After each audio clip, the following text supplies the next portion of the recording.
episode 120 of Credit 101. In this episode, I want to teach you guys the difference between a creditor and a debt collector. A lot of people get this totally confused, and it's very, very simple. And especially if you've never dealt with these companies or you don't know the difference, it's going to be very, very simple because I'll break it down very, very simple. So I want you guys to know the creditor is just the company, the original company that gave you the money. So think about the mortgage company. If you took out a mortgage, is who basically gave you the money for your house. Okay. They actually gave you the money. You signed documents with this company, or maybe they end up selling it to a new company. And this is right away, like if they assigned it to a new company right away. This is not after you became delinquent, but right away, this is the company that gave you money. Some people may want to think of creditors as like if you're dealing with your credit cards, Capital One is the creditor, Discover is the creditor, is who gave you the money, is who's actually on your credit card too. Know that difference. Now the debt collector is a company that actually bought the debt from the original company. They bought the debt from Capital One. They bought the debt from Discover. You may think of like Midland, LVMV Funding. These could be debt collectors. So definitely just know that if it's not the original company you signed a contract with, they coming after you saying, hey, we got this debt from so and so, and now we're collecting it on their behalf. Then know that they're not the original creditor, they're a collector. Okay, they're a debt collector. So know the difference, because when you guys think about paying off certain debts, there's certain things that's going to apply with debt collectors and with creditors. They have certain rules, certain laws that they have to abide. Okay, so you guys want to know the difference in terms of like a creditor. If you guys have a creditor, and talk to an attorney, I'm just speaking off of stuff that I've learned personally. Okay, I just want to say that I'm not an attorney, can give you legal advice, but I know with like a creditor, I can't tell a creditor, hey, don't call my phone about this debt anymore.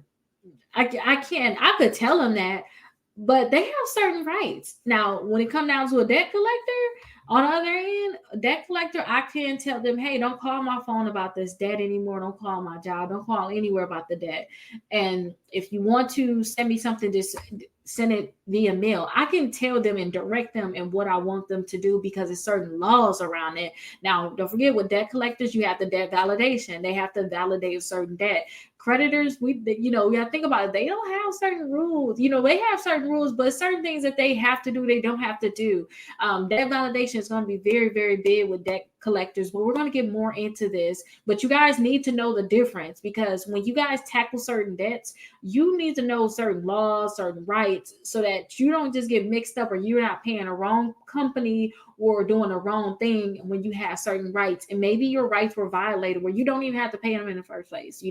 And that's especially with these debt collectors. That's why I like when a lot of times debts go to the debt collectors, because it's like, okay, good, I don't have, we got certain rules now, certain things that's going to apply, or I can trick the company, or I can make them mess up to the point where I don't have to pay them anymore. That's why I like debt collectors.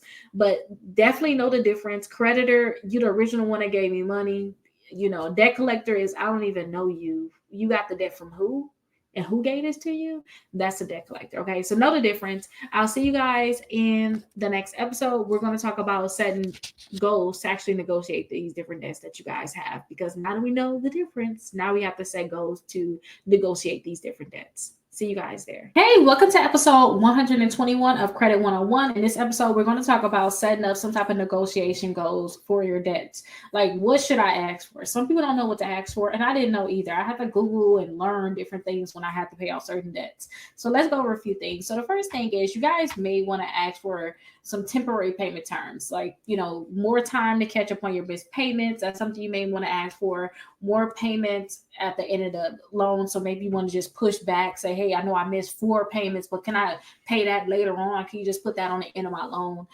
Maybe you want to ask for just a lower payments in general. So if your minimum payment maybe $100, ask, hey, can my new minimum payment be $70? Can it be $60? Ask for a lower overall payment, or ask them, can they freeze payments? You may hear this a lot for student loans. They can freeze certain student loans for a certain amount of time, especially if you're having a hardship. So you can ask the same thing of like your credit card companies or loan companies. You just have to ask them. That's it. That's all we're doing. Say, hey, what do you want? All of this, you want to figure out what exactly you want. What do you want to have happen? And then just figure out how does that work and ask for it. Literally, just ask. That's it.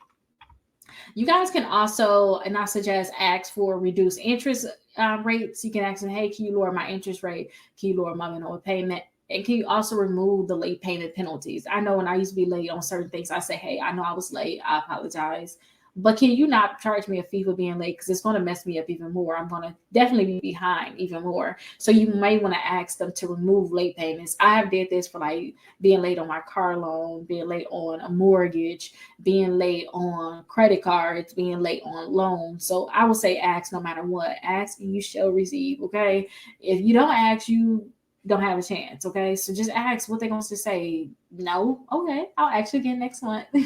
It's the same thing. Same in terms of too. We ask them, can they actually just freeze your payments? That's big. But guess what? If you don't ask, you won't be able to get it. And removing late payments, if you got late payments on your credit reports, you got to ask for that. Okay. But if you don't ask, you won't get it. You can also ask too, can they lower your balance? And this is good for like debt collectors.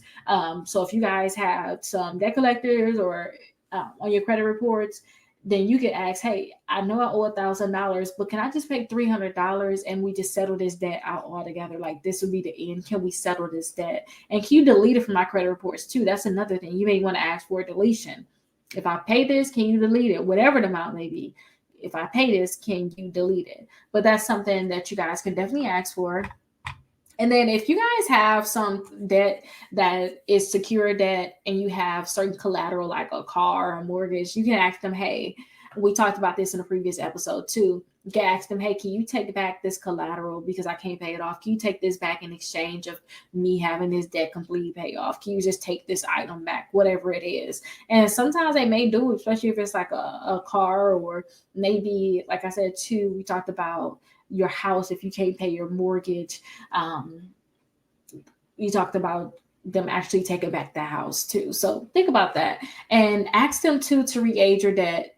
And we talk about re-aging debt when it come down to collection companies, but creditors can also re-age your debt too. So they're going to treat your new payments as regular payments. Well, that's what they're going to do. They're going to treat your new payments as regular payments, and they're going to forget about your old payments that you actually missed. Now, sometimes they will ask for a payment or two to do this. They may say, hey, we need 2 payments or maybe we need 3 payments, and then we'll do this, especially if you guys are behind. But usually, a lot of companies will do this, but they do suggest there's certain rules out there where they may say, hey, only do this once within a 12-month period or do it 2 times every 5 years on a debt. So keep that in mind. Now, the biggest thing is you have to be aware when you ask an creditor, not a collection company, a creditor to re-age your debt, because it means it's going to stay on your credit reports longer. So if you already had the late payments on the account and they go ahead and re-age it for you, just think about it. You're going to have, if you start being delinquent on this account again, you're going to have your late payments for even longer on your credit reports, and the account is going to stay on there for even longer. So please keep this in mind when you're thinking about asking them to re-age the debt. And again, this is for the creditor, not a collection company. We never want a collection company to re-age the debt because it's going to stay on your credit reports for longer. And we'll have to worry about asking them to, because collection companies are going to try to re-age it anyway. So those are a few things that you guys can definitely ask for. And yeah, I'll see you guys in the next episode. If you guys have any questions, please call or text me 833-RAKITA, and I'll be happy to answer your questions. You can also go to my website, rakita.com, and schedule a call. So right at the top, schedule a call. I'll be happy to answer any questions that you guys have during our phone call. I'll see you guys there.